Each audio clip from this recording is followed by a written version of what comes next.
It is. A lot of work went into that one. Can you kind of talk about sitting here at 8-2 now? Would you have ever imagined your hope, but the realistic possibility of 9 or 8-2? Yeah, I mean, these guys, it's a special group. And, I talked about, man, how good are we this offseason? I said, man, I think we're pretty good. I think we're pretty good. But you don't know in today's era because of all the transfers. You don't know what the relative standard of good is anymore because everybody has new teams all the time. I'm like, I think we're good. I think we got something. And this is a special group. I mean, this is a really special group. And it's kind of crazy when you think about this group and then you think about, like I said, 35 of the 44 guys have the ability to return. And that's even more special. But we got a big game this week versus BYU. And if the Valley's not activated now, I don't know what will. How much fun are you having? A lot. Winning is way more fun than losing. I'll tell you that much. Way more fun. What is it like with these guys? Like, you see the fruits of the labor come together.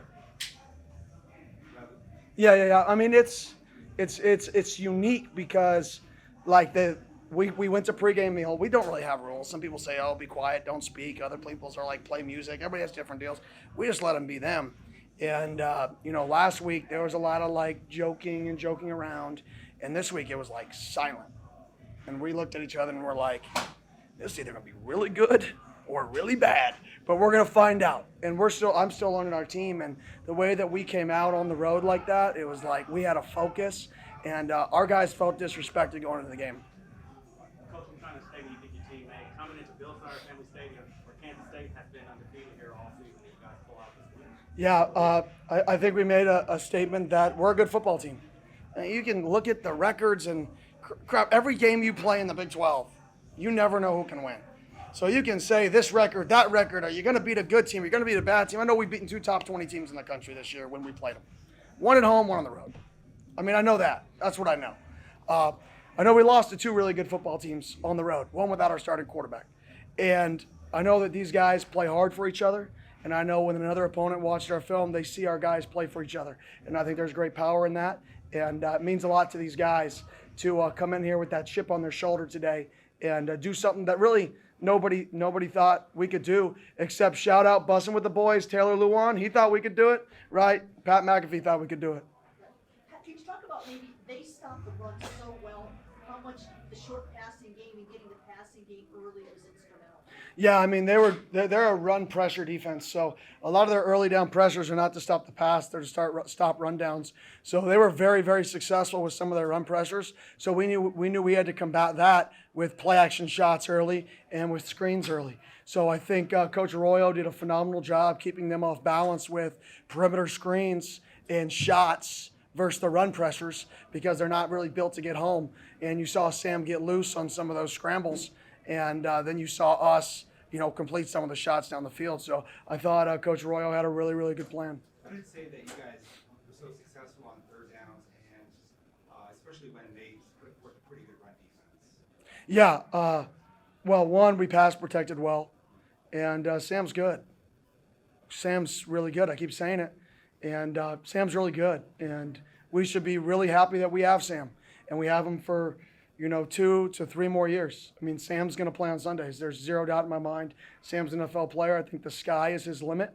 And I think he's going to be the face of Sun Devil football. I think he's going to be, everybody wants to talk about me. I suck if I don't have a quarterback, so stop talking about me. Start talking about Sam Levitt. Start putting Sam Levitt on billboards. Start doing everything about Sam Levitt because, a coach is useless without a quarterback. And that's one of the leaders of our football team, and he's a big reason we're having this success.